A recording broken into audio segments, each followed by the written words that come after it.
أثار ظهور حارس عرين الأسود ياسين بونو الجدل من جديد بعد ظهوره في صور عناق ورومانسية رفقة إحدى صديقاته. نشرت الصديقة المحتملة مجموعة من الصور بمناسبة عيد ميلاد ياسين بونو، وكلها أثارت بغي الاحتفاء بميلاده، وهي الصور التي أثارت جدلا واسعا على مواقع التواصل الاجتماعي،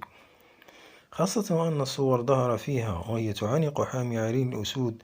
وفتحت مجال تأويلات لدى رواد التواصل الاجتماعي، وجعلت كل يتساءل عن ردة فعل زوجته